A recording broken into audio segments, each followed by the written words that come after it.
This tart is not overly sweet or heavy, but very flavorful. Pear, almonds, cloves, honey. I love it cold, especially. Once you made your tart case, you can fill it with any filling and top with any topping. So it's a very versatile recipe. It makes sense to start with crème pâtissier, as it will take some time for it to cool down, and we want it cold. Corn flour, sugar, egg, and milk. Quickly bring it to the boil on a quite high heat, stirring all the time. Starts to thicken very quickly, close to the boiling point. Just bear in mind it will thicken further as it cools down. Now I am getting my pears ready for the topping. I don't peel the skin as they're quite fine skinned, those pears.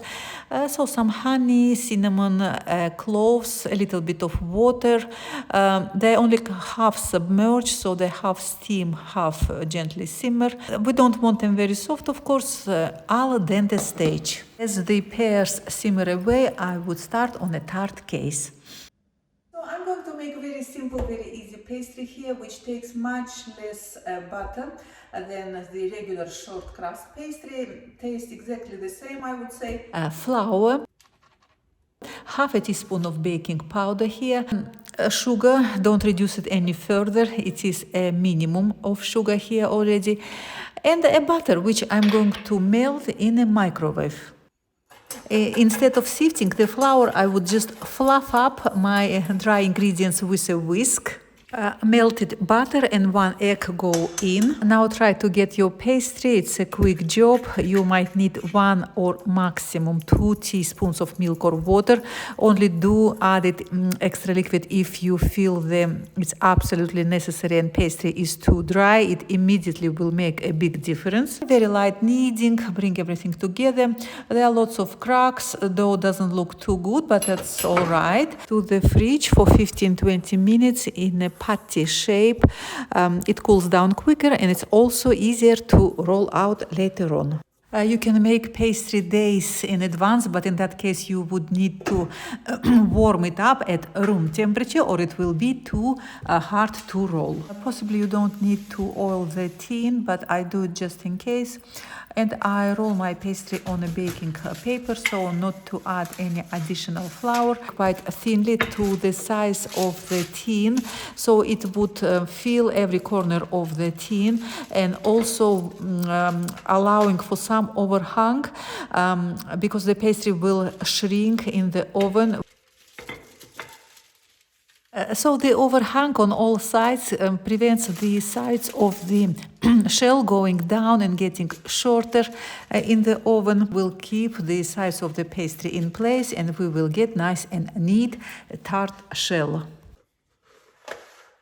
So the overhang is the first important point, and the second important point is to make sure your pastry follows the shape of the tin very closely. Tuck it well and pat it down sort of so it fills every corner of the tin as we're aiming to get a nicely shaped tart shell. Prick the bottom of the pastry with the fork to keep it from puffing up. Some baking paper, and then I would fill the tin to the brim, this is important, with some beans and chickpeas. And to the oven everything goes. This method is called baking blind. Quickly finishing off the filling for the tart. So crème pâtissier, quite cold and thick now. 2 teaspoons of good quality almond extract. Some butter, you can take more than I used.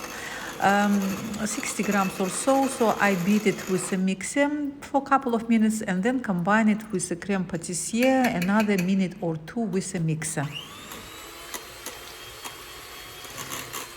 You can adjust your sugar if you like. I'm adding a bit more, and of course you can use other flavorings here. So it's really gorgeous, gorgeous cream filling.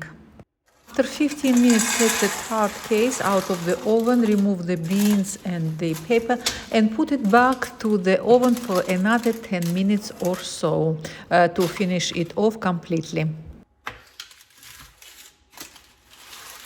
Once out of the oven, Cut off the overhang, loosen the edges, and carefully remove your case from the tart case from the tin. It could be quite fragile, especially if you overbake it slightly, so don't overbake it. We don't want it to be too fragile.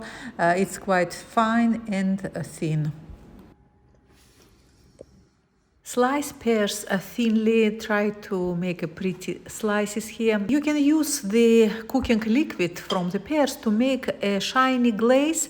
Of course, you can just brush pears with heated jam like apricot jam or strawberry jam and they will look shiny. But actually, you using this method, which is very quick and easy, you will get a more professional finish, a thick layer of a very shiny, clear glaze. It's about a teaspoon of cornstarch per 100 ml of liquid.